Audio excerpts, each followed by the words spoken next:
Le titre de cette vidéo du 5 août 2023 est « Les anciennes colonies de la France ne sont pas pauvres. Elles sont pillées par la France. » Peuple de France, peu d'entre nous en sont conscients, mais notre pays est à genoux.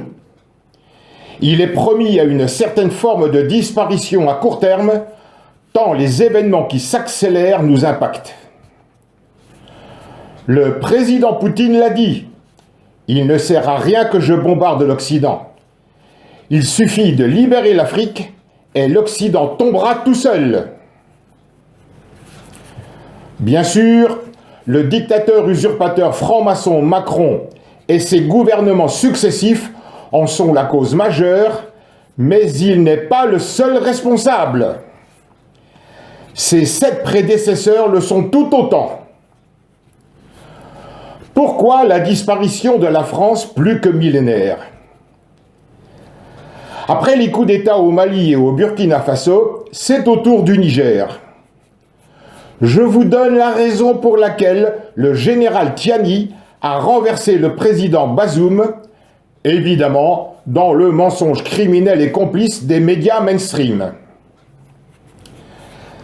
La force Barkhane, censée être présente pour protéger la population contre les terroristes, est en réalité une force armée qui protège les intérêts français. Elle a été sommée de quitter le Mali après que notre ambassadeur ait été prié de déguerpir. Les troupes françaises, présentes au Burkina Faso, ont dû elles aussi déménager suite à un coup d'État contre le pantin mis en place par la France. Je reviens à l'armée française présente en Afrique.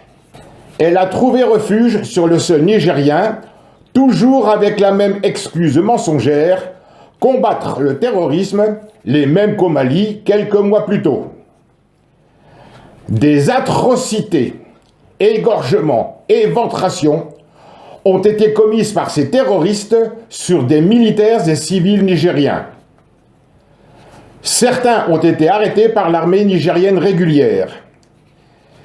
Ils ont tous été remis en liberté avec leurs armes sur ordre du président Bazoum, qui a prétexté que ces terroristes étaient en fait une milice chargée de sa sécurité. Un militaire de haut rang, digne de cette fonction, ne peut accepter que des terroristes assassinant des soldats frères et civils puissent être politiquement protégés par un président en exercice. Le général Tiani a décidé de mettre un terme à cette situation en renversant le président Bazoum. Qui peut l'en blâmer? Certainement pas Renaissance française. Sachant que ces terroristes étaient recrutés et armés par l'oligarchie française au pouvoir, l'ex-ministre des Affaires étrangères Jean-Yves Le Drian, l'ex-ministre de la Défense Florence Parly, les ex-premiers ministres Édouard Philippe et Jean Castex, et naturellement Macron, s'ils ne sont pas à l'origine de l'existence de ces groupes terroristes, mais leurs prédécesseurs, oui, terroristes dont les chefs vivent en métropole, notamment à Lyon, parfait pour diriger des attentats sur notre sol, que le Mali, le Burkina Faso et aujourd'hui le Niger, parfaitement informés, exigent le départ de l'armée française, Macron et ses complices politiques, ses gouvernements, l'Union européenne moribonde, véritables malfaiteurs agissant en bande organisée, poussent des cris d'orfraie en clamant haut et fort à qui veut bien les entendre qu'ils ne reconnaîtront jamais ces nouveaux dirigeants illégitimes à leurs yeux.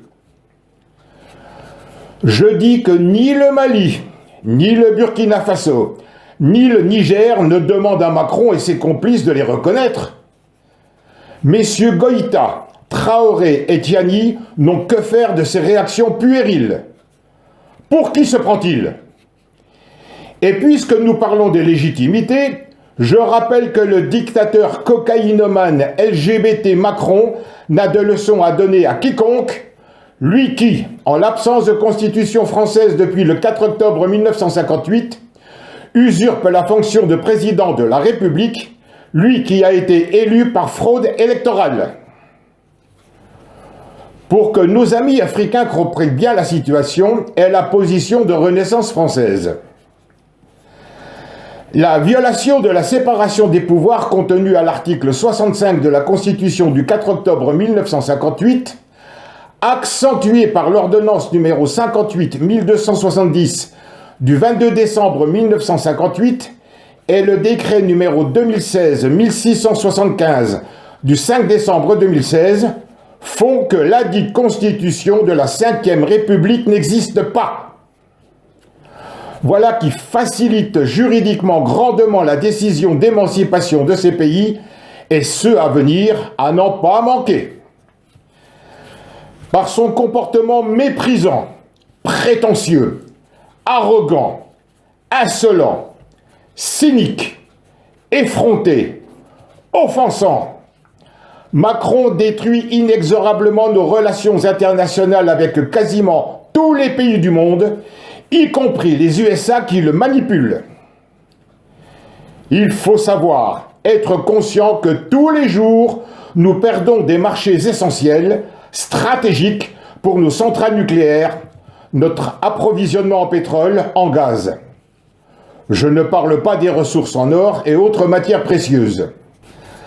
La fanfaronnade, la fatuité de Macron et de l'oligarchie française en son entier, vis-à-vis de nos partenaires et amis africains, qui n'est, je tiens à le préciser, en aucun cas le reflet du courant de pensée du peuple français, est un des problèmes majeurs qu'il va falloir très rapidement solutionner au mieux des intérêts de la nation.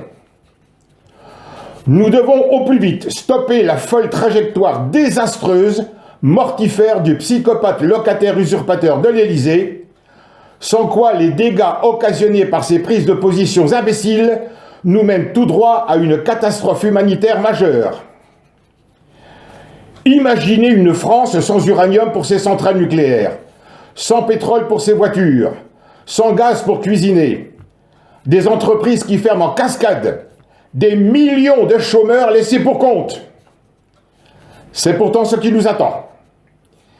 Si un coup d'arrêt rapide, que je souhaite légal, l'intervention de l'armée en France par exemple, dont j'ai déjà publiquement souhaité le concours, ne met pas un terme à la folie meurtrière et destructrice de Macron, la France ne disposera pas de l'électricité nécessaire pour illuminer ses sapins à Noël prochain.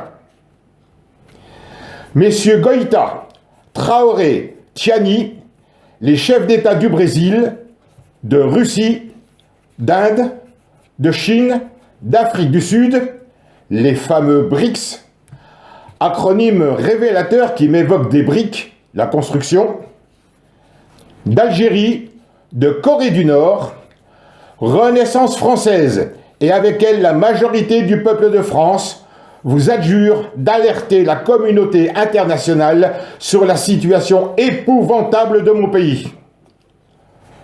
Ce pourrait être au prochain sommet de Pretoria, les 23, 24 et 25 août prochains, que le vœu du peuple de France pourrait prendre forme.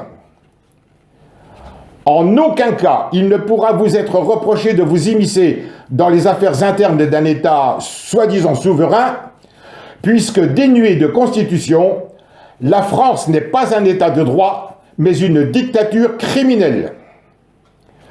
Voilà ce que Renaissance française souhaitait partager avec les ex-colonies françaises d'Afrique et d'ailleurs. Je vous remercie.